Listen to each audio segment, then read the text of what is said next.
Mesdames, Mesdemoiselles, Messieurs, bonjour. Aujourd'hui, comme vous le savez, je vais vous parler de la nécessité vitale de penser à l'endroit. Penser à l'endroit. Pourquoi faire? Eh bien, tout simplement pour demeurer en bonne santé et pour se guérir radicalement en cas de maladie. Pour éviter que mon exposé vous paraisse un peu trop pédagogique, je vais simplifier au maximum, mais retenez dès à présent que le véritable sens de la vie, c'est le bonheur. Le véritable sens de la vie, c'est le bonheur, le vrai bonheur. Qu'est-ce que le vrai bonheur? C'est d'être vivant et en excellente santé, et d'avoir en plus dans son cœur beaucoup d'amour à donner. C'est ça le sens de la vie. Être vivant, en bonne santé et amoureux. En effet, rien n'est plus précieux que la vie et la santé et l'amour romantique. Or, la vie, donc la santé, sont régies par quoi? Par une loi vitale. Cette loi vitale, c'est la loi de la symétrie. De la symétrie. Retenez bien ceci, de la symétrie cosmique. Pourquoi cosmique? Eh bien, tout simplement parce que nous sommes nés du cosmos. C'est-à-dire de rien, c'est-à-dire de tout. Le cosmos est symétrique, et comme nous sommes nés du cosmos, nous devons donc être symétriques. Vous allez apprendre ce qu'est la symétrie.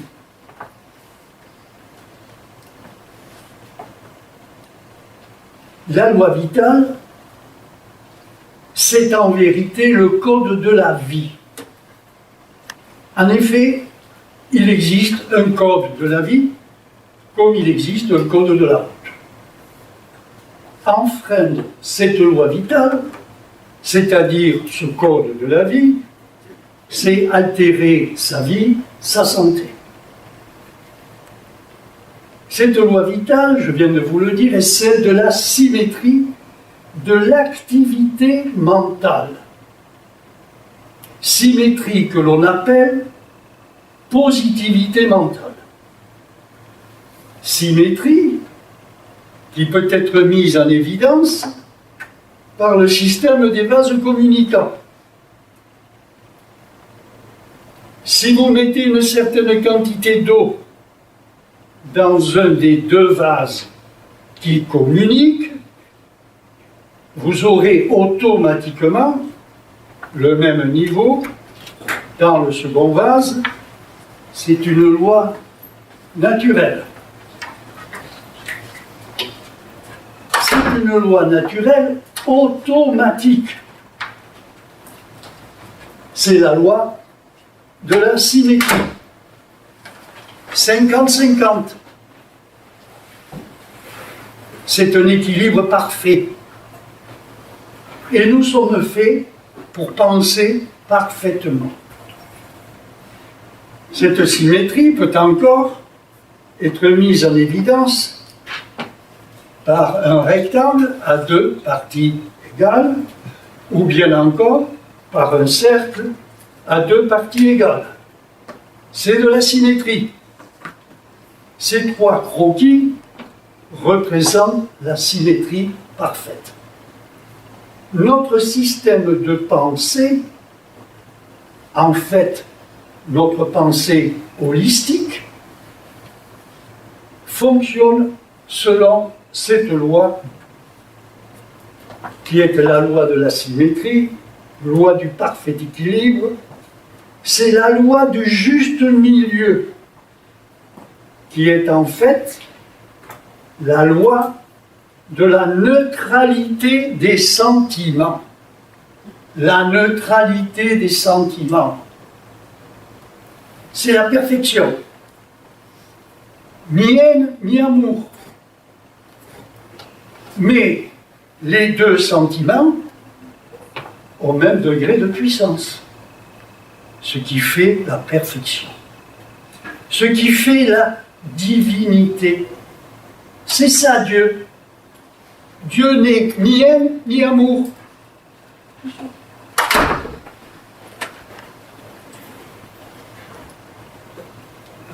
Nous sommes constitués pour penser positivement à l'endroit et non pour penser négativement à l'envers.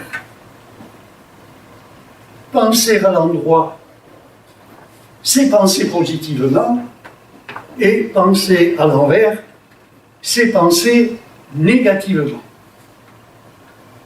C'est dans notre pensée holistique que nous suscitons des idées, des pensées, des croyances, des images mentales, des sentiments, que certains nomment émotions.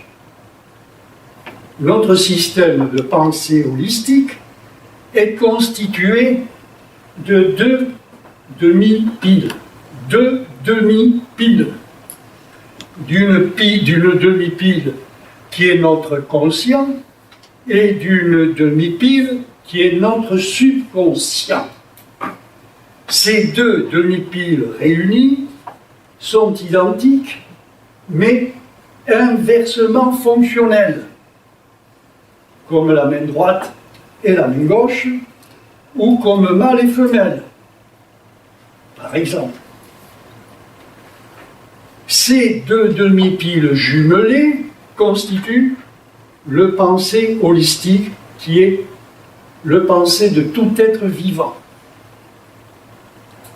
La réunion de ces deux piles constitue une pile, c'est-à-dire un ion. Un ion. Un ion, ça veut dire union. L'union constitue un ion. En fait, notre système de pensée holistique est un appareil sexuel génital, androgyne, constitué d'un élément de type mâle, c'est notre conscient, et constitué d'un élément de type femelle, c'est notre subconscient.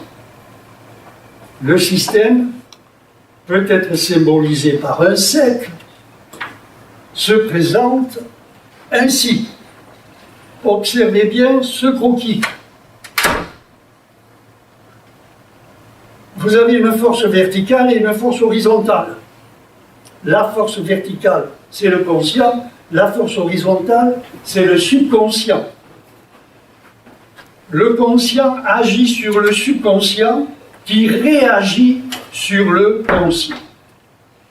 Retenez bien ceci, et de toute façon, vous l'avez à la fin du bouquin, vous pourrez donc y revenir. Ce couple constitue un système électrique, un système magnétique, donc un système électromagnétique. C'est pas compliqué, c'est de la science. Le conscient, je vous l'ai dit, est de type mâle. De type mâle, de type électrique, de type centripète, c'est une force verticale procréatrice, pro-naturante, pro-somatisante. Le subconscient, élément femelle, est de type magnétique, centrifuge, exprimant, c'est une force horizontale, créatrice ou naturante, somatisant. Vous avez un pro-somatisant et un somatisant. Vous avez un procréateur et un créateur. Le mâle féconde sa femelle et la femelle va rendre au mâle ce que le mâle y a mis dedans. Si une femelle fait l'amour avec un noir, elle ne fera pas un enfant blanc. Elle fera un enfant noir. Et si le mâle est vert, elle fera un enfant vert. Mais oui, réfléchissez. Le mâle est actionnel. La lettre A. Le mâle est actionnel, la femelle est réactionnelle. Le mâle agit en premier, il a le premier mot. La femme réagit en second, et là le dernier mot. Le mâle est créateur, procréateur, mais seulement procréateur. C'est l'élément abstracteur. La femelle est créatrice, mais seulement créatrice. C'est l'élément concrétiseur. Vous avez un abstracteur, comme un architecte qui fait un plan, c'est de l'abstraction, c'est pas une concrétisation. Un plan architectural sur le papier est une réalisation, mais pas une concrétisation. C'est quand la maison est construite qu'il y a la concrétisation. Et cependant, il a bien fallu faire un plan auparavant. Il faut donc un architecte et un bâtisseur. Donc un procréateur et un créateur. Alors, la femelle, elle est seulement créatrice. C'est l'élément concrétiseur, comme je viens de vous le dire. Le mâle, c'est l'architecte. La femelle, c'est le bâtisseur, constructeur, qui va concrétiser le plan architectural, c'est-à-dire ce que le conscient y a mis dedans. L'élément mâle féconde la femelle. Si l'élément mâle pense à l'envers, la femelle va concrétiser à l'envers le contenu informationnel de ce que le conscient a mis dedans. Lorsque le plan architectural comporte des défauts, eh bien, ces défauts sont concrétisés par le constructeur bâtisseur qui est le subconscient.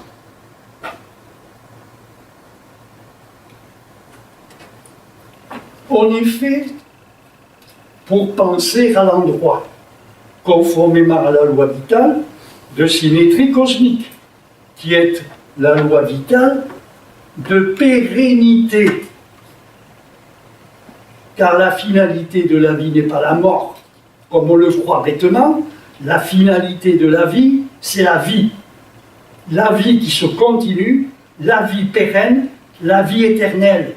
Et on meurt parce qu'on ne sait pas penser. La mort, c'est une dette à payer à la vie négative. Le conscient est doté de certains attributs, comme la réflexion, le raisonnement, le jugement, la croyance, l'imagination, etc. Le subconscient, lui, n'est pas doté des mêmes attributs essentiels. Les attributs essentiels du subconscient, c'est l'émotion, le souvenir, c'est l'intuition, c'est la préscience, c'est l'instinct de conservation. Le subconscient est incapable d'analyse, d'interprétation, de discrimination. C'est un parfait serviteur du conscient comme un ordinateur fabriqué par l'homme. En fait, notre propre subconscient est un ordinateur qui ne nous rend concrétiser que ce que le conscient y a mis dedans, au préalable, comme un ovule pénétré par un spermatozoïde, par exemple. Ainsi donc, si notre conscient pense négativement, dissymétriquement, donc à l'envers, notre subconscient concrétisera, matérialisera en nous le contenu informationnel de notre pensée, de notre sentiment dissymétrique, car ce sont nos sentiments, les sentiments que nous suscitons en nous, qui programment notre propre subconscient réactionnel concrétiseur, naturant, lequel s'exprime essentiellement à travers notre système neurovégétatif et hormonal. Ce sont nos sentiments, vécus consciemment ou inconsciemment, qui sollicitent l'émotion catalysante, retenez bien ça, l'émotion catalysante, donc somatisante, de notre subconscient réactionnel concrétiseur. En d'autres termes, c'est l'émotion qui matérialise le contenu du sentiment. C'est l'émotion qui concrétise. Et l'émotion appartient au subconscient. La concrétisation de nos sentiments par notre subconscient est la somatisation. Nous somatisons tous nos états d'âme. Nous somatisons tous nos sentiments, les mauvais comme les bons. Que nos sentiments soient suscités en nous, consciemment ou inconsciemment, pour nous-mêmes ou pour autrui. D'où nécessité vitale de surveiller la valeur vitale, morale, de nos sentiments, inducteurs de nos émotions. Un sentiment positif induit une concrétisation positive. Par contre, un sentiment négatif, eh bien, induit une concrétisation négative. Et qu'est-ce qu'une concrétisation négative? C'est de la morbidité. C'est de la matière. Ce n'est pas de l'énergie, c'est de la matière inerte. Or, il s'avère que les gens, dans l'immense majorité, ne savent même pas ce qu'est un sentiment positif et un sentiment négatif. Et beaucoup pensent inconsciemment et récoltent ensuite le fruit de leur inconscience à leur grand étonnement. Notre système de pensée fonctionne selon la loi spéciale d'action et de réaction qui est la loi de cause à effet. Le conscient, je vous l'ai dit, est le semeur, celui qui met la graine dans la terre fertile. Et le subconscient est la terre fertile. Penser est un acte aussi important qu'un acte physique. Penser consciemment ou inconsciemment, c'est susciter en soi une force de type électromagnétique, une force qui produit des effets. Lorsqu'on pense négativement, dissymétriquement, c'est-à-dire à l'envers, on est en dehors de la loi vitale de symétrie. On programme donc à l'envers notre subconscient réactionnel concrétiseur et on lui fait fabriquer du négatif, du néant, c'est-à-dire de la dissymétrie, de la morbidité anthropique qui est la cause déclenchante de nos maladies, de nos troubles, de notre dégénérescence et de notre mort, et même de nos déformations corporelles, de nos lésions structurelles. Et c'est ce même penser à l'envers qui est aussi la cause de nos échecs existentiels, vu que notre extériorité est le reflet fidèle de notre intériorité, vécue consciemment ou inconsciemment, sans s'en rendre compte. Alors je le redis, corriger, rectifier sa pensée, ses sentiments, est donc une nécessité vitale pour ceux qui veulent demeurer en santé ou qui veulent se guérir vraiment d'une maladie aussi grave soit-elle. Alors examinons une fois de plus le mécanisme de notre pensée holistique. Retenez bien ce croquis. Le conscient, lui, il suscite en lui des sentiments.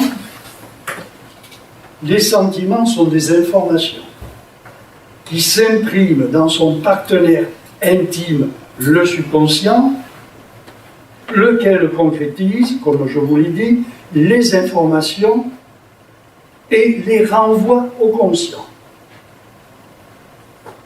Notre corps physique n'est qu'un hologramme. C'est l'aspect négativé de notre conscient, habituellement négatif, dissymétrique. Il se trouve être entre le conscient et le subconscient. Mais le corps physique, le soma, fait partie du conscient. C'est sa partie inconsciente. C'est son entropie. Ainsi, toute action du conscient passe abstraitement à travers le corps physique. Le subconscient concrétise l'information et le renvoie au conscient, mais le renvoie concrétisé à travers le corps physique. On pourrait dire, quand on pense négativement, que c'est le mental qui boit l'alcool de ces conflits, mais que c'est le corps physique qui trinque. C'est le mental qui boit l'alcool et c'est le corps physique qui trinque.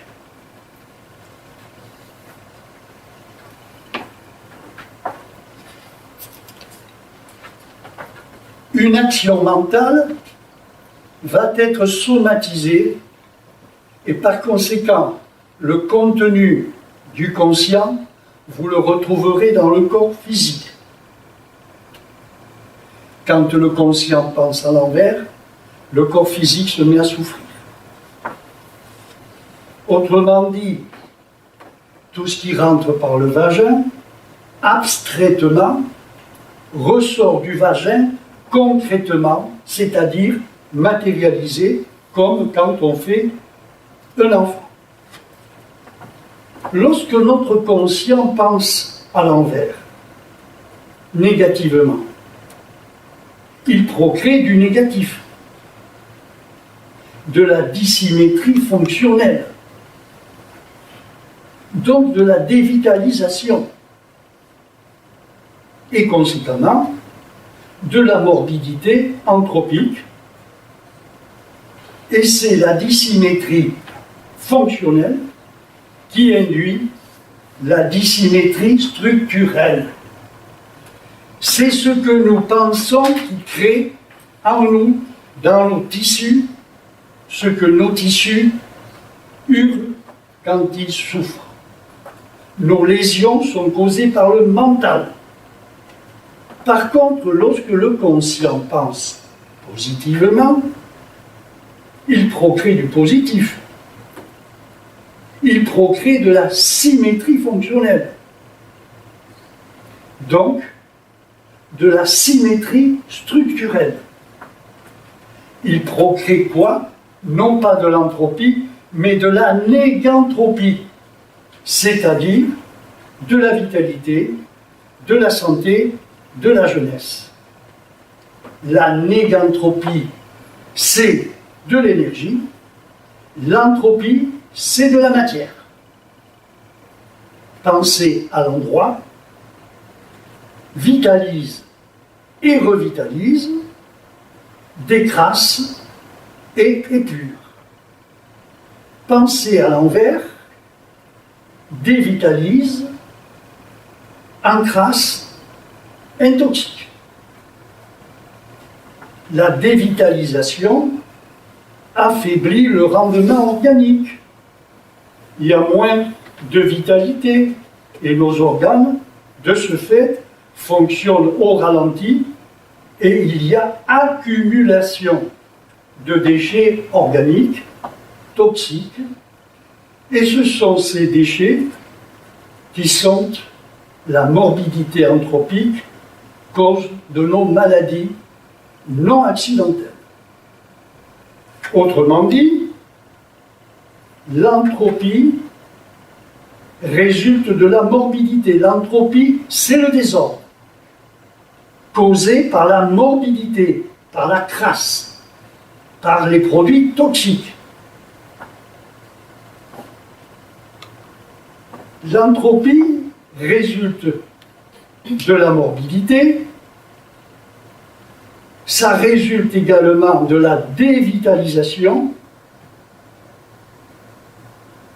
alors que la négantropie, c'est de l'énergie vitale qui résulte de l'hygiène interne psychorganique, c'est-à-dire de la propreté mentale et organique. Pour résumer, on peut dire que la maladie, c'est de la saleté interne, organique et mentale, et la santé, c'est le résultat d'une propreté organique et mentale. Ça, c'est de la symétrie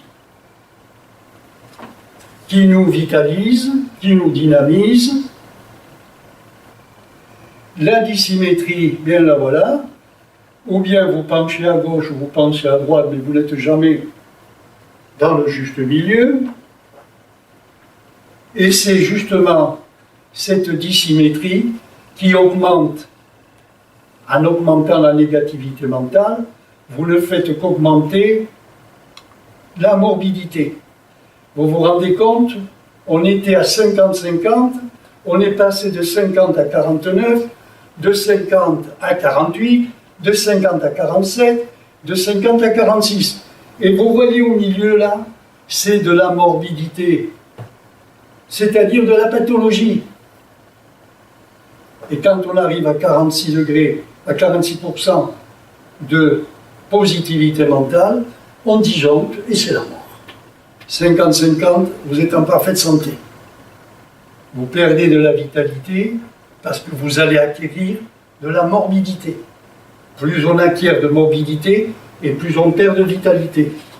Et plus on perd de vitalité, et plus on perd de rendement organique, et plus on accumule de déchets, et ce sont ces déchets accumulés qui sont la cause de nos pathologies, qu'on le veuille ou non.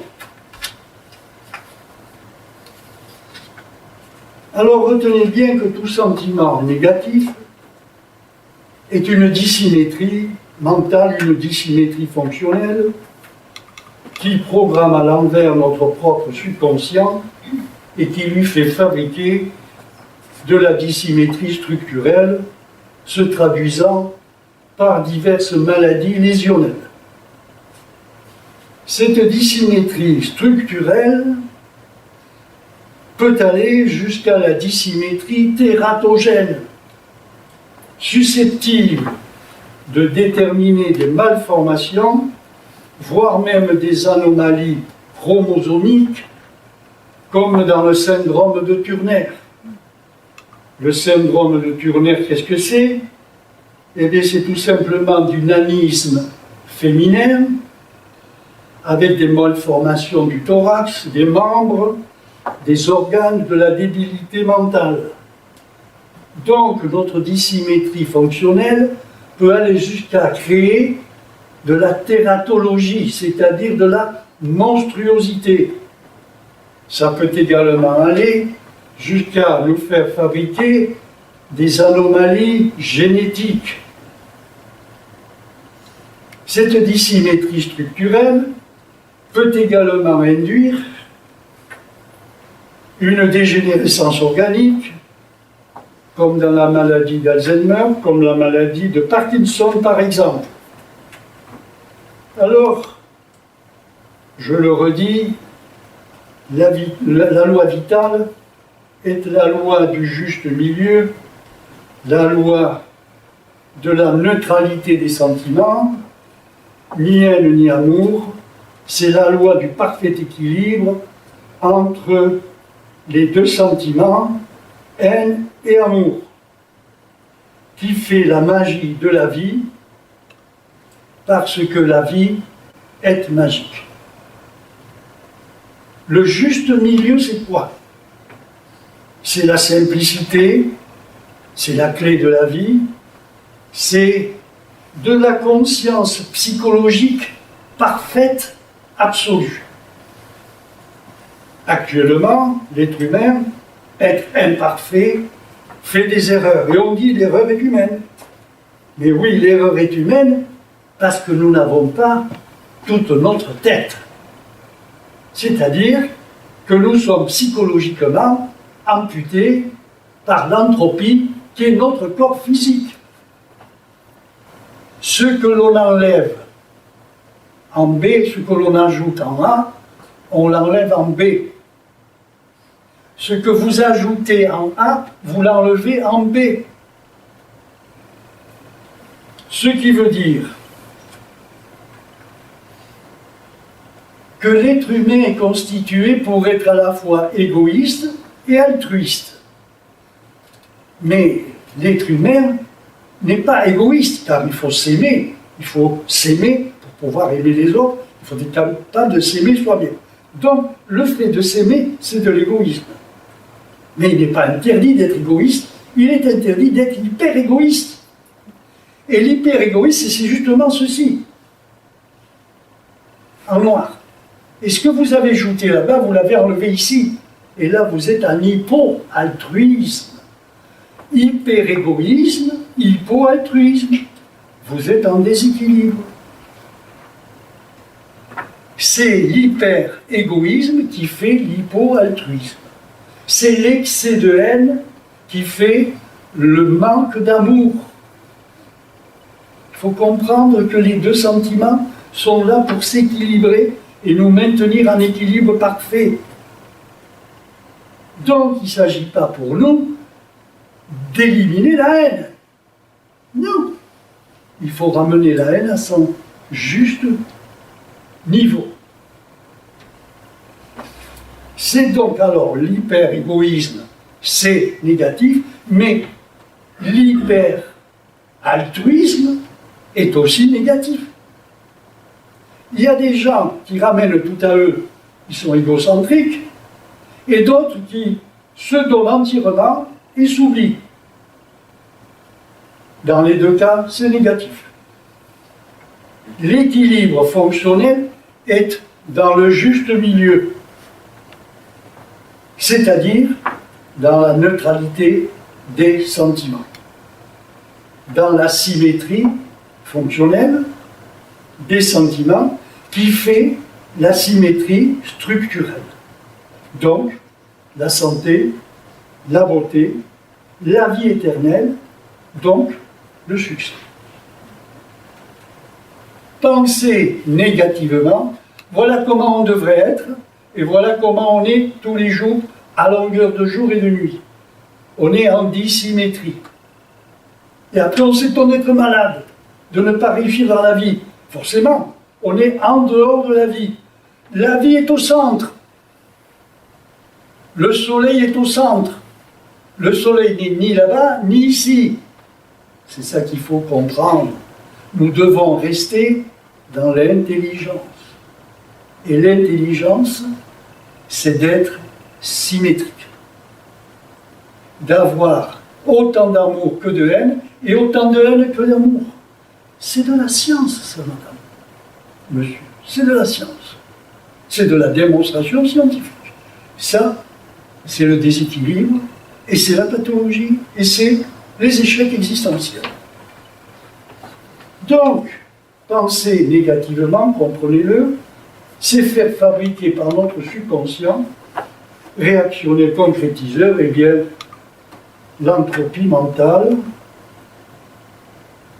qui donne naissance à de la morbidité, à de la matière, à de la dévitalisation, et c'est ce manque d'énergie qui encrasse l'organisme et le déshydrate. À gauche, vous avez un organisme propre, bien hydraté, l'eau est à rabord. Et ici, vous avez le même organisme dans lequel on a mis une énorme pierre qui est de l'entropie, de la morbidité. Et puis quand vous mettez une énorme pierre dans un vase, le vase déborde. Et comme le vase déborde, il y a moins d'eau dans l'organisme, il y a moins d'eau dans nos cellules. Or, on sait qu'il n'y a pas d'ionisation, de transfert bioénergétique sans eau. Déshydrater l'organisme, c'est penser négativement, et penser négativement, c'est déshydrater l'organisme. C'est-à-dire perdre les ionisations, les transferts de vitalité.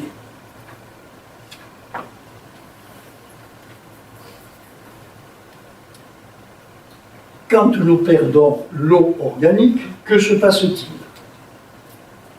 Eh bien, on dépérit. Nos tissus flétrissent. Nos tissus se flétrissent, et tout ceci favorise quoi? Les scléroses. Les scléroses, mais également l'effritement de nos tissus durs, comme les os et les dents. Et c'est favoriser quoi? Les caries dentaires, les caries osseuses, l'ostéoporose, l'arthrose, etc. En d'autres termes, en se déshydratant, on s'effrite. On tombe en poussière. Alors on vous dit, pour compenser, il suffit de boire. Mais ce qu'on oublie de dire, c'est que l'eau bue ne peut pas entrer dans nos cellules. Et pourquoi? Mais parce que nos cellules sont encrassées. Comment voulez-vous faire entrer Dieu, c'est-à-dire le positif, chez le diable? Dieu n'entre pas là où est le diable. Et le diable, c'est justement la crasse, l'entropie, la dévitalisation. Dieu n'entre pas dans le diable. L'eau ne peut pas entrer dans une cellule encombrée de déchets.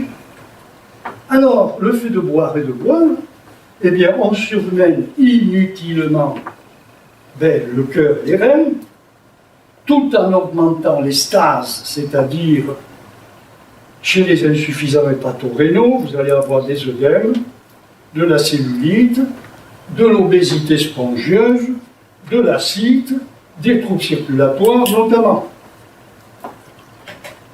Alors, qu'est-ce que penser négativement?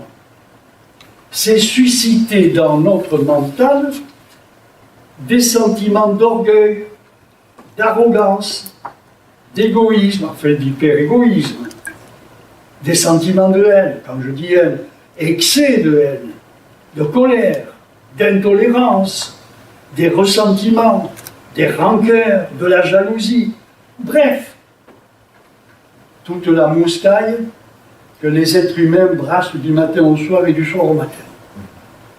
Les gens adorent bouffer des matières fécales. Et c'est pour cette raison que beaucoup de gens puent de la gueule. À tuer les mouches à 15 mètres. Oui, ça vous fait rire, mais c'est pourtant la réalité. Lorsque je reçois en consultation, je fais généralement une anamnèse d'une part et d'autre part une psychoanalyse. La psychoanalyse naturopathique n'a rien à voir avec la psychanalyse freudienne. L'anamnèse, vise à mettre en évidence les insuffisances fonctionnelles, l'état des organes, et donc les maladies somatiques, celles qui affectent le biologique, c'est-à-dire le corps physique. Et la psychoanalyse naturopathique vise quoi? Eh bien, à mettre en évidence les dissymétries mentales, c'est-à-dire les défauts mentaux, les conflits mentaux qui ont entraîné des dysfonctionnements organiques et de ce fait des freinages ou des blocages organiques, donc des pathologies. Et je demande aussi aux malades qui veulent vraiment se guérir, qui veulent vraiment se corriger mentalement, notamment sous hypnose, je leur demande de faire chez eux une introspection, c'est-à-dire une autocritique, et de coucher tout ceci sur papier, de coucher sur papier leurs défauts mentaux selon eux et selon les autres. Et en plus, je leur demande de m'indiquer leurs désirs essentiels. Alors voici l'exemple d'un homme affecté d'une tumeur au cerveau. À la lecture de son autocritique, qui est assez bien formulée au demeurant, vous constaterez sans peine la dissymétrie mentale profonde dont est affecté cet homme. Et alors, je vous lis ses défauts. Il m'a envoyé ses défauts par écrit, alors je vais vous le dire. L'opinion des autres, c'est le patient qui parle. L'opinion des autres compte pour moi, alors que ça ne devrait pas. J'ai peur du jugement des autres. J'ai peur du regard des autres. J'ai peur d'être homosexuel. J'ai peur de la nuit. J'ai peur d'être agressé physiquement et verbalement. J'ai peur des cimetières. J'ai peur des funérariums. J'ai peur des esprits des morts. J'ai peur des femmes. J'ai peur de leur jugement. J'ai peur de leur méchanceté. Et bien, dites donc, mesdames, j'ai peur d'être rabaissé par les femmes. J'ai peur des fins de mois. J'ai peur de toujours manquer d'argent. J'ai peur quand je suis seul chez moi. J'ai peur depuis mon enfance. J'ai peur d'être ridicule. J'ai peur d'être humilié. J'ai peur des chevaux, des vaches, des serpents. J'ai peur de me faire avoir. J'ai peur d'avoir peur.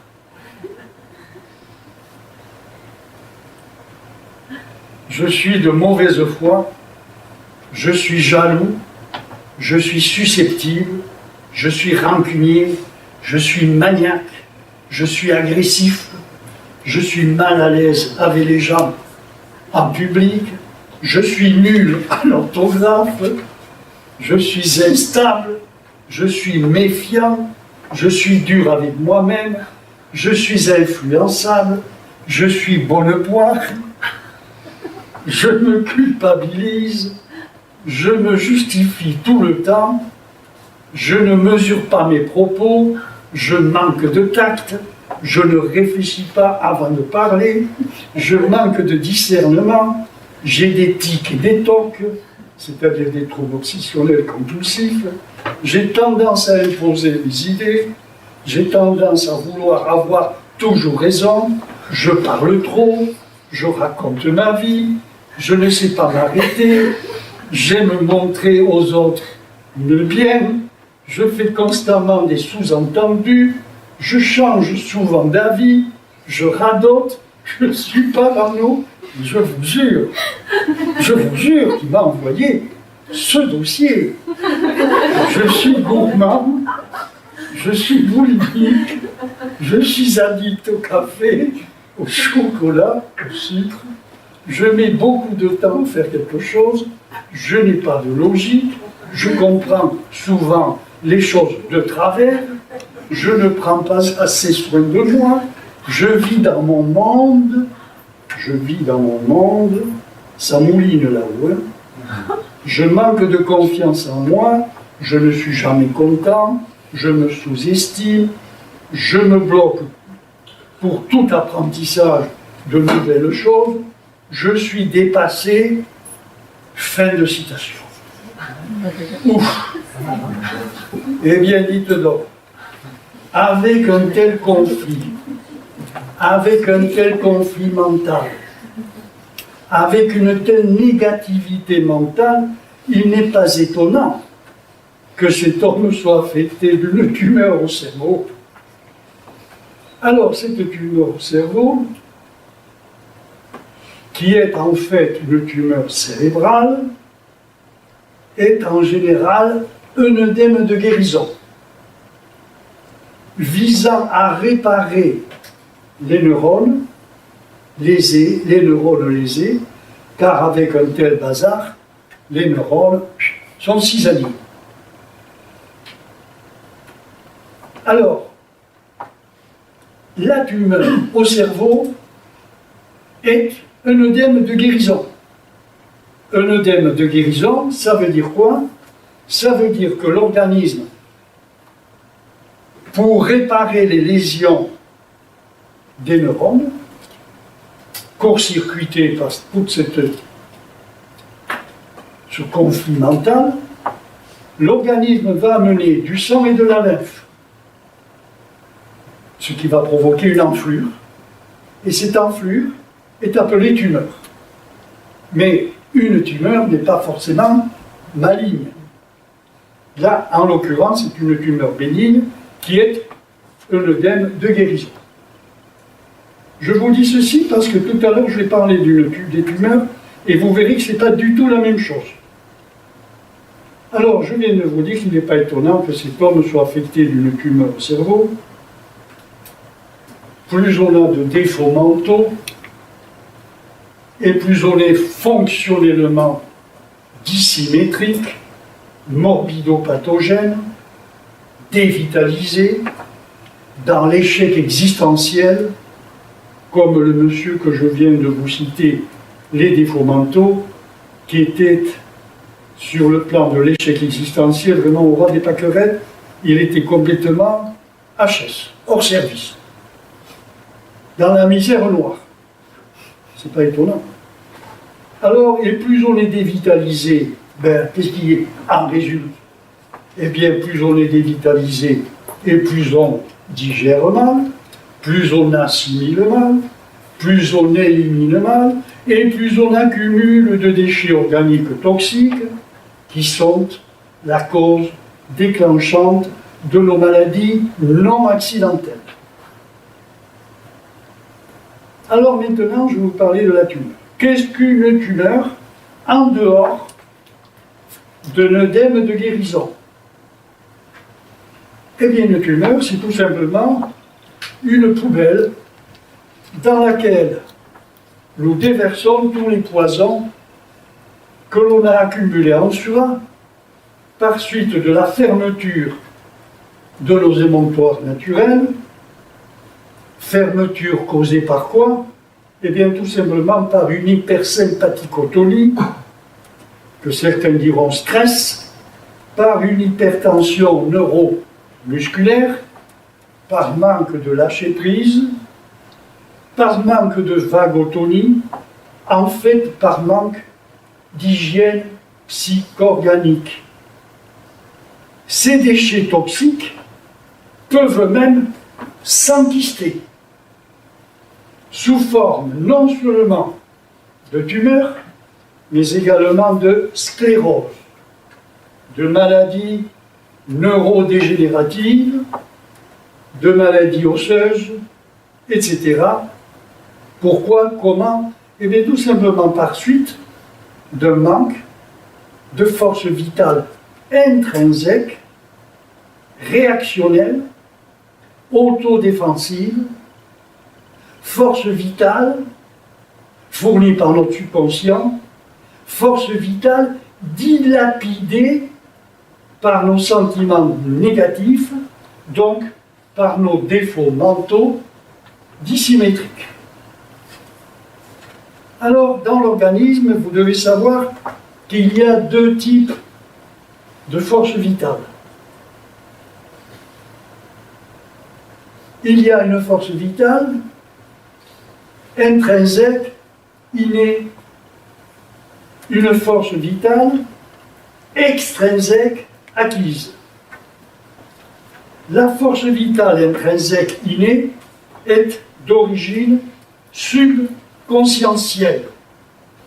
C'est cette force vitale intrinsèque qui assure tous nos processus vitaux du fait qu'elle s'exprime essentiellement à travers le système neurovégétatif et hormonal. Et notre force vitale intrinsèque est, comme je vous l'ai dit, biocatalysante. C'est elle qui concrétise ou le négatif ou le positif. C'est elle qui nous fait digérer, éliminer, vivre. La force vitale extrinsèque, acquise, est d'origine alimentaire. C'est une force biocatalysée, donc assimilée par la force vitale intrinsèque biocatalysante. C'est la force biocatalysée par la force biocatalysante qui apporte à l'organisme les éléments matériels pour réparer le corps physique. Sans force vitale intrinsèque, innée, biocatalysante, pas de réparation, pas de vie, pas de guérison en cas de pathologie. Si dans l'estomac d'une personne qui vient de mourir, on introduit des aliments, même spécifiques et naturels, crus, vivants, vibrants, ceux-ci ne seront pas digérés et assimilés, ils resteront intacts dans l'estomac de cette personne décédée. Pour quelle raison? Eh bien, tout simplement parce que la force vitale intrinsèque biocatalysante, assimilatrice, est absente chez la personne décédée.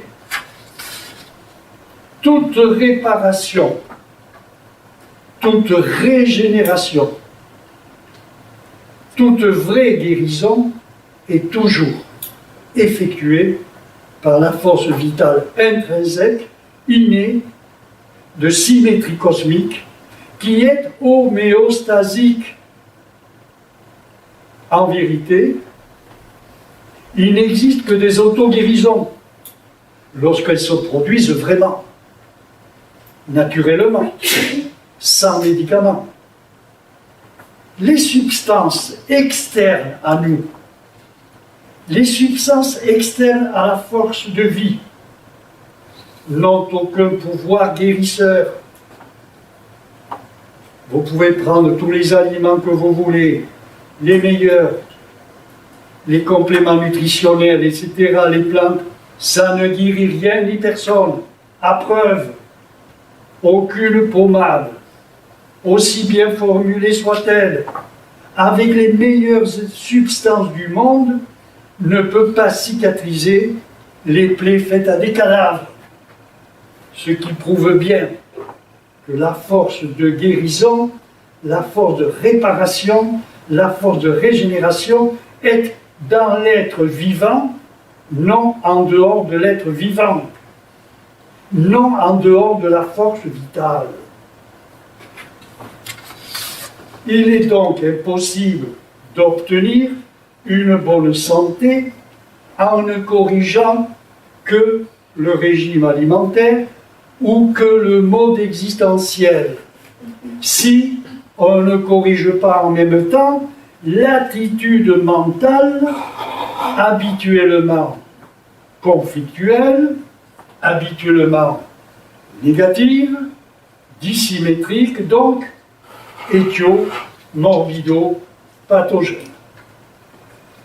Demeurer mentalement négatif, fonctionnellement dissymétrique, donc en dévitalisation profonde, donc en morbidité, tout en ingérant des aliments spécifiques et naturels, et même de bons compléments alimentaires, c'est assurément améliorer un peu la santé à cause des aliments sains ingérés, mais c'est s'empêcher de se guérir radicalement, vraiment. La naturopathie, la vraie naturopathie, je ne cesse de le répéter, est une médecine de santé psychobiologique. C'est une médecine psychorganique. C'est une médecine de santé à part entière. C'est une médecine naturelle de l'âme et du corps physique en même temps. Pour quelle raison? Eh bien, tout simplement parce que l'être humain, un être biologique, n'est qu'une émotion originellement négativée, matérialisée, corporalisée. Les trois piliers essentiels de la vraie naturopathie, c'est quoi? Eh bien, le premier pilier, c'est le penser à l'endroit. Le deuxième pilier, c'est le manger-boire à l'endroit. Et le troisième pilier, c'est le vivre à l'endroit. On ne peut demeurer en santé ou retrouver la santé naturelle que si l'on pense à l'endroit, que si l'on mange et boit à l'endroit, et que si l'on vit à l'endroit, c'est-à-dire en refusant d'introduire en soi, volontairement, des substances toxiques comme le tabac, l'alcool, les drogues, les médicaments chimiques, les overtoniens, etc. A contrario, on tombe malade parce que, habituellement, on pense à l'envers, on mange et on boit à l'envers, et on vit à l'envers, c'est-à-dire anti-hygiéniquement, c'est-à-dire anti-biologiquement. Donc, penser à l'endroit, c'est penser positivement, c'est penser parfaitement, c'est penser conformément à la loi vitale de symétrie cosmique qui nous régit inexorablement. Je vous l'ai dit, il existe un code de la vie comme il existe un code de la route. Obéir au code de la route, c'est éviter les accidents et les sanctions, et obéir au code de la vie, c'est éviter de tomber malade, c'est éviter aussi les échecs existentiels. Francis Bacon, le grand philosophe des siècles passés, a dit très justement ceci: on ne commande bien la nature qu'en lui obéissant. À cela, j'ajoute qu'il n'y a de liberté que dans l'expression du bien, donc du bien penser, du bien manger-boire et du bien vivre, c'est-à-dire dans l'expression des sentiments qui font vivre, donc des sentiments positifs. Obéir à la loi vitale, c'est quoi? C'est penser rectement, symétriquement, positivement, ce que peu de personnes acceptent de faire par refus de se responsabiliser, par refus de se prendre en charge et par refus de se corriger mentalement et organiquement. Or, il n'est pas plus difficile de penser positivement que de penser négativement. Il n'est pas plus difficile de penser à l'endroit que de penser à l'envers. Il suffit de se surveiller jusqu'à prendre l'habitude de penser à l'endroit en toutes circonstances. Il y a deux types de malades dans la vie. Celui qui dit à son médecin, « Docteur, guérissez-moi ». Et puis celui qui dit à son médecin, « Docteur, aidez-moi à me guérir ». Seul ce dernier a compris que sa santé naturelle est son affaire, non celle du médecin. Alors, comment parvient-on à penser à l'endroit? Eh bien, par la prise de conscience de son inconscience. Il faut prendre conscience de notre bêtise, de nos défauts mentaux, de nos déviances mentales. Et tant qu'on ne prend pas conscience de notre bêtise, on ne peut pas se corriger. Cette prise de conscience se fait avec l'aide ou sans l'aide d'un orthopsychothérapeute. Orthopsychothérapeute. Cette prise de conscience vise à mettre, comme je vous l'ai dit, en évidence, par une introspection et une autocritique, de mettre en évidence quoi? Nos distorsions mentales, nos dissymétries mentales, c'est-à-dire nos défauts mentaux. Alors pourquoi prendre conscience? Eh bien pour gommer nos défauts mentaux, voire pour les supprimer, et par conséquent pour supprimer les maladies et les déformations, voire les lésions que ce défaut mental provoque. On ne supprime pas un défaut mental. On le transforme en son contraire, c'est-à-dire en vertu, en qualité mentale. Cette suppression est réalisée par une surveillance constante de ses sentiments, c'est-à-dire par la maîtrise de nos sentiments, par la maîtrise de nos paroles. Les gens n'ont pas la maîtrise des sentiments parce qu'ils n'ont pas la maîtrise de leurs paroles. C'est en prenant l'habitude de parler positivement qu'on prend l'habitude de maîtriser ses sentiments. Il y a un proverbe bulgare qui dit « Si ton cœur est une rose, ton cœur mental est une rose, il ne sortira de ta bouche que des mots parfumés. » Ça veut tout dire. Si notre mental est positif, on ne parle que positivement, et en parlant positivement, on s'oblige à penser positivement. Alors cela est difficile au début, je l'admets, mais ensuite, à force, ça devient une habitude, un instinct de conservation.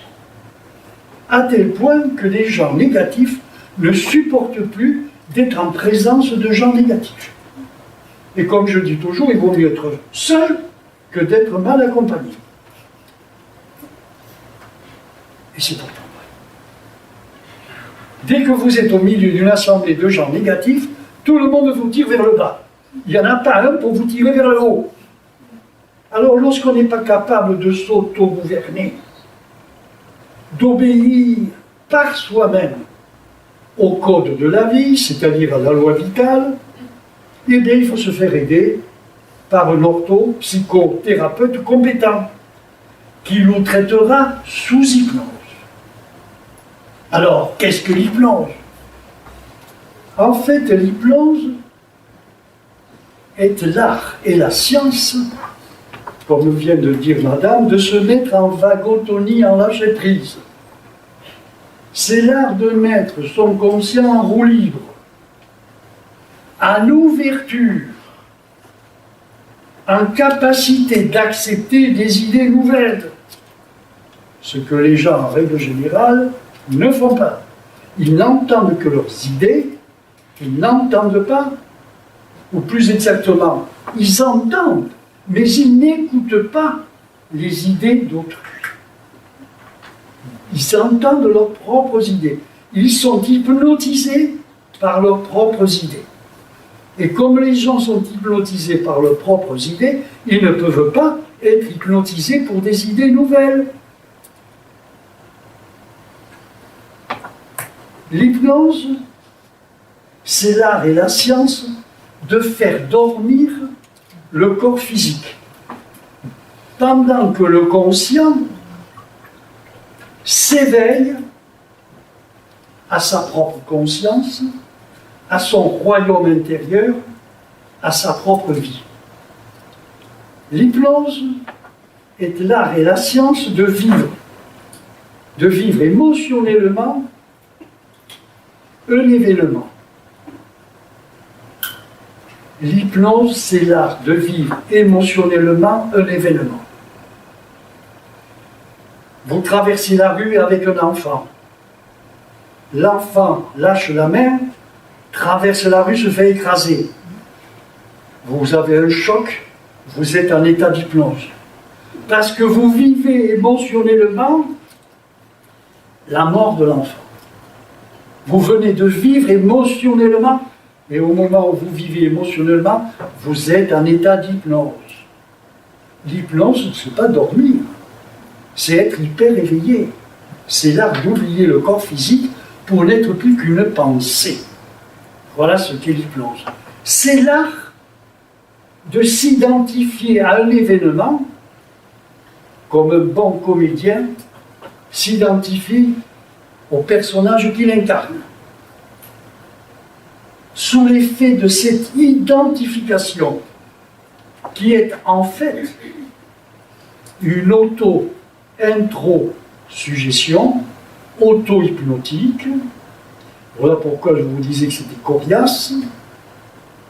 Mais vous apprendrez tout ça en deuxième année quand vous ferez les cours de psychopathologie, tout ça. Vous apprendrez ce qu'est une auto-intro-suggestion auto-hypnotique. Eh bien, au moment où vous faites cette identification, le contenu des paroles positives prononcées par l'hétéro-suggestionneur que l'on appelle orthopsychothérapeute ou hypnotiseur, eh bien, ce contenu informationnel que vous vivez émotionnellement pénètre dans votre propre subconscient qui va le concrétiser en dedans de vous. Et le subconscient, je viens de vous le dire, reprogrammé à l'endroit, va concrétiser en nous le contenu de cette information positive. Cette concrétisation va se traduire par une somatisation. En effet, comme je vous l'ai déjà dit, tout être vivant somatise tous ses états d'âme, tous ses vécus intérieurs, que ces vécus intérieurs soient vécus consciemment ou inconsciemment, pour soi-même ou pour autrui. Prenons le cas d'une personne qui fait un choc psychologique intense, par exemple, à la suite d'une peur panique, comme par exemple, quand on se trouve soudainement face à un tigre menaçant, échappé d'un zoo. Imaginez-vous un peu, devant un tigre qui se trouve à 3 ou 4 mètres de vous et qui menace de vous dévorer. Vous parlez d'un choc psychologique. Eh bien, ce choc psychologique, qui est négatif, va ébranler les neurones, à travers lesquels neurones s'exprime ce sentiment, cette peur, panique. L'intensité de ce champ radiant, anthropique, peut aller jusqu'à court-circuiter les neurones, donc altérer les neurones, léser les neurones. Et ces neurones, comme je vous l'ai dit tout à l'heure, vont essayer de se réparer en provoquant notamment un œdème de guérison, donc une tumeur. Mais ces neurones vont aussi transmettre à l'organe corrélé le contenu informationnel de la peur panique et du court-circuit neuronal. L'organe corrélé va à son tour court-circuiter, et ce d'autant plus que la peur est intense. Cette information négative contraire à la loi vitale est en fait une désinformation. Une désinformation vitale qui va inverser les polarités électroniques de nos atomes cellulaires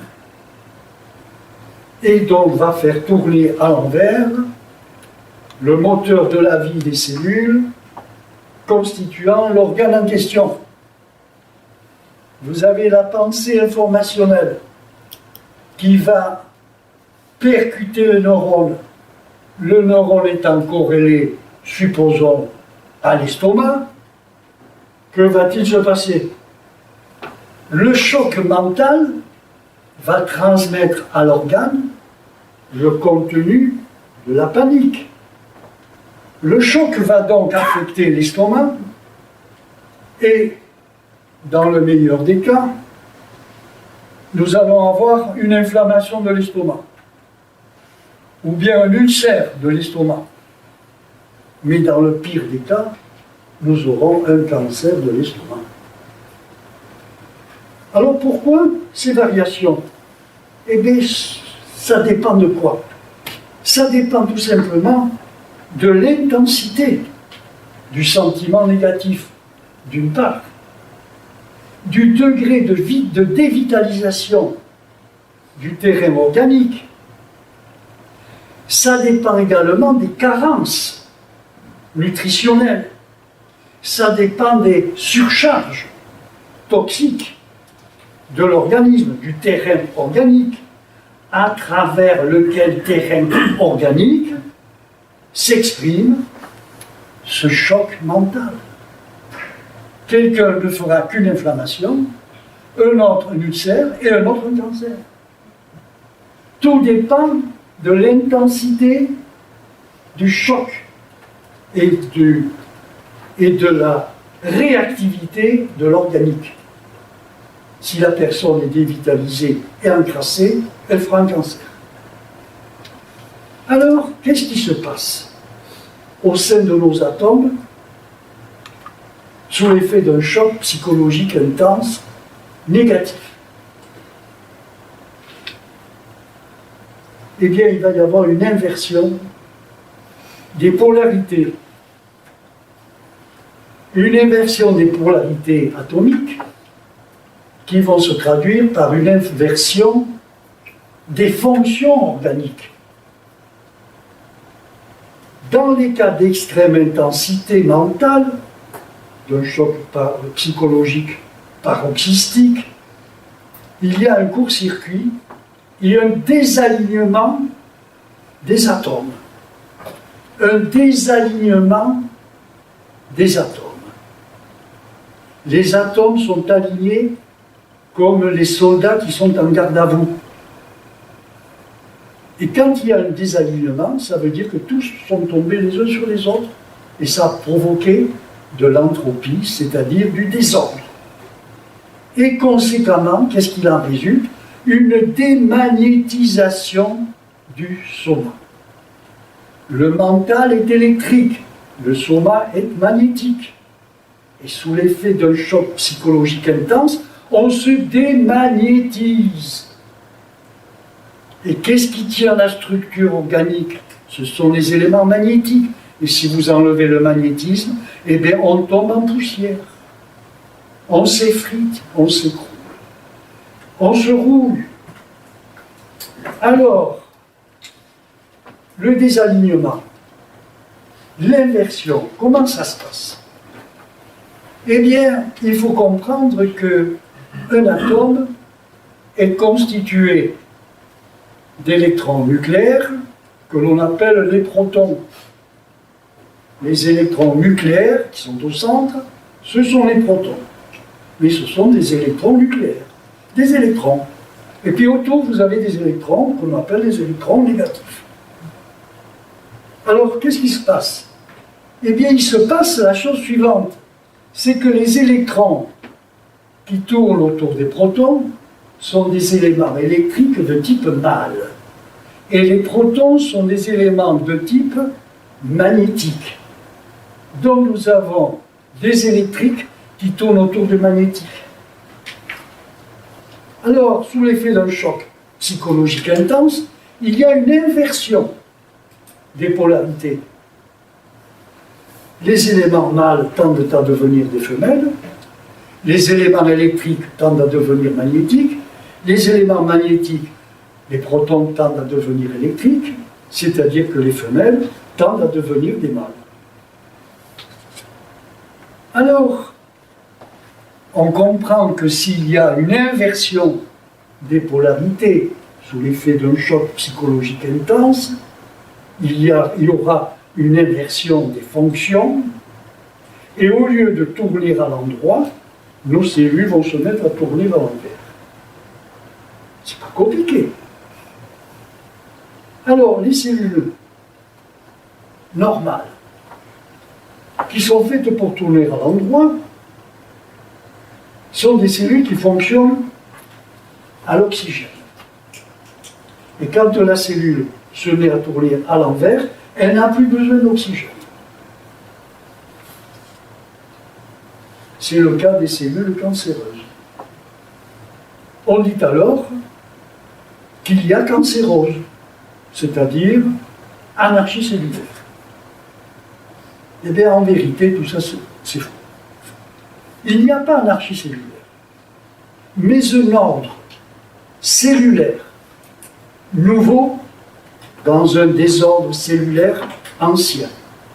Ordre nouveau qui obéit à la nouvelle information, c'est-à-dire à l'information du choc psychologique, qui est négative,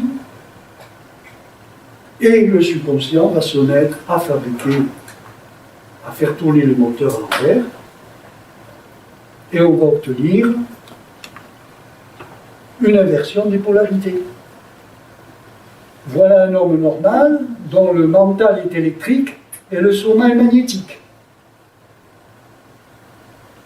Voilà un homme qui pense totalement à l'envers, le mental devient magnétique et c'est le soma qui devient électrique. Voilà un homme normalement magnétisé et voilà un homme démagnétisé. C'est clair. Sous l'effet d'un choc psychologique intense, vous démagnétisez quelqu'un. Et d'ailleurs, on peut mourir subitement, à la suite d'un choc psychologique intense, d'où les arrêts cardiaques, etc. Alors, tant que le conflit mental, inducteur de maladie, n'est pas résolu, supprimé, eh bien le subconscient, lui, comme il est programmé à l'envers, eh bien il continue à concrétiser la désinformation, donc la déviance, donc la maladie, voire l'échec existentiel.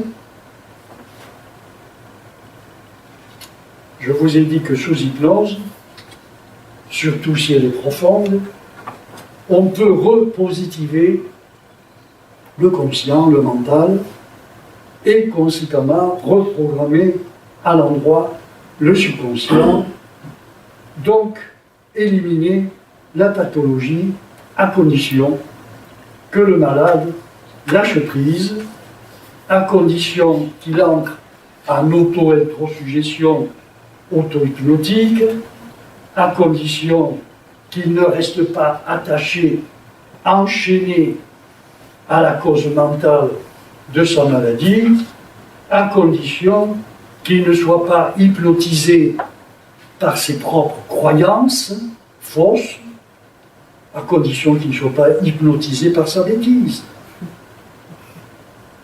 Et oui, la difficulté ne réside pas dans la méthode de repositivation mentale ou de reprogrammation du subconscient. La difficulté réside dans le fait de lâcher prise, dans le fait de se laisser aller à la vagotonie, d'entrer profondément en hypotension neuromusculaire, puis de se rectifier, de se corriger psychologiquement, bref, d'épouser le contenu du verbe positif hétéro-sujet.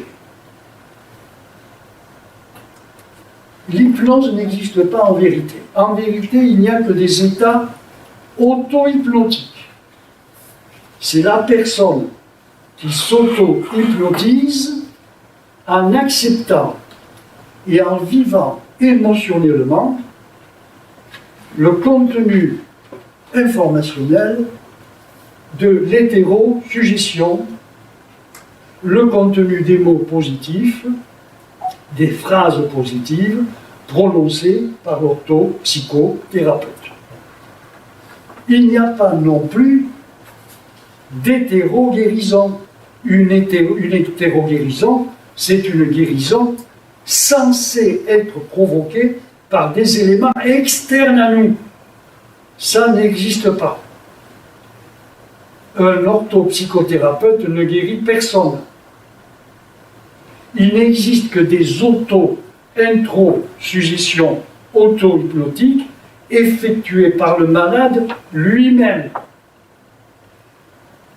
La guérison du malade résulte de ce qu'il a lui-même imprimé dans son propre subconscient par suite de son auto-intro-suggestion auto-hypnotique.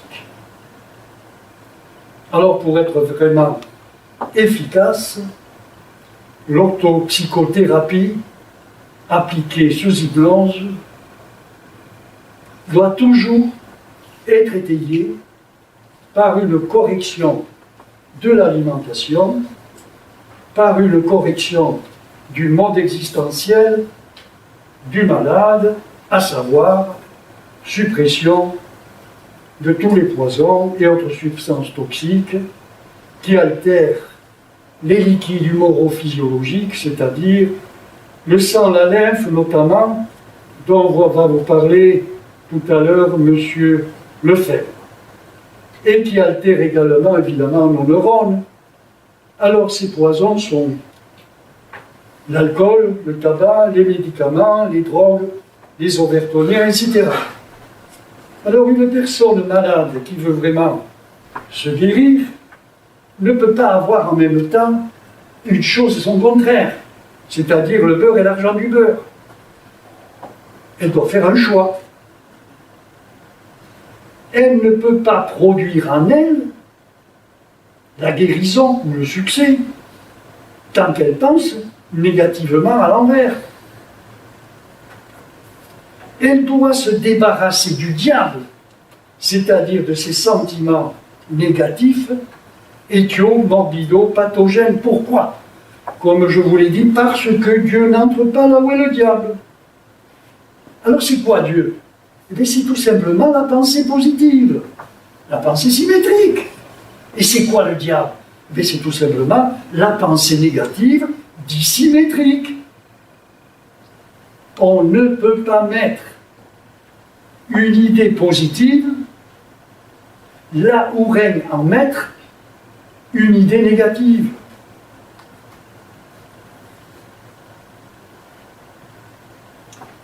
En plus, il faut croire absolument en sa guérison.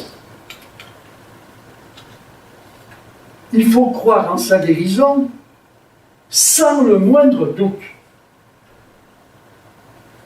Pourquoi? Eh bien, tout simplement parce que le doute est un sentiment négatif, c'est une information négative, qui va être concrétisée, dont le contenu du doute va être concrétisé par le subconscient. Et si l'on doute, le subconscient va nous fabriquer l'échec. Puisque le doute, c'est je crois que je ne vais pas y arriver. Et donc le subconscient fabrique je ne vais pas y arriver, tu ne vas pas y arriver. Alors, il faut se mettre mentalement en symétrie. Il faut se mettre en phase, en accord, avec son subconscient. Pour lui faire concrétiser quoi? Eh bien, la guérison, qui est toujours produite par l'homéostasie de la force vitale intrinsèque innée, qui est une force intelligente, auto-régénérante, auto-guérisseuse, mais seulement lorsqu'on ne l'entrave pas dans sa fonction vitale, vitalisante, avec des substances toxiques, ou bien encore en utilisant des techniques médicales iatrogéniques. L'incurabilité est due à quoi? Eh bien, c'est dû au fait que le malade est soit à bout de force vitale, réactif, il ne peut plus réagir, il est en état de cachexie, c'est-à-dire complètement dévitalisé. Ou bien le malade est encore attaché à ses vices mentaux et comportementaux. Ou bien le malade abandonne le traitement naturopathique dès les premiers jours. Alors en conclusion, eh bien, retenez bien ceci, du fait que nous somatisons tous nos sentiments, il n'existe pas de maladie d'origine physique, mais seulement des maladies d'origine mentale. Je vous l'ai dit, c'est le mental qui boit l'alcool de ses conflits, mais c'est le corps physique qui trinque, qui souffre. Retenez bien également ceci, l'être vivant n'est pas fait pour penser, mais pour aimer. Pour aimer quoi? Mais le positif qui est en lui, pour aimer la vie qui l'anime. Il est fait pour aimer son Dieu intérieur. Or, il s'avère qu'il cesse d'aimer la vie, sa propre vie, dès qu'il se met à penser, c'est-à-dire à tomber dans ses excès. Haine ou amour, excès de haine, excès d'amour, excès d'égoïsme, excès d'altruisme. En d'autres termes, dès qu'il entre ainsi en dissymétrie fonctionnelle et donc structurelle. En aimant la vie, eh bien, il demeure dans la neutralité des sentiments, il demeure dans le juste milieu, il demeure dans la loi de symétrie cosmique, il demeure dans la pérennité, il demeure dans la vie éternelle. Parce que la finalité de la vie, je vous l'ai dit, mais c'est la vie éternelle et non pas la mort, comme on le croit bêtement. Voilà, votre santé, votre vie sont les biens les plus précieux, et bien protégez-les en vous instruisant constamment. Je vous remercie pour votre attention.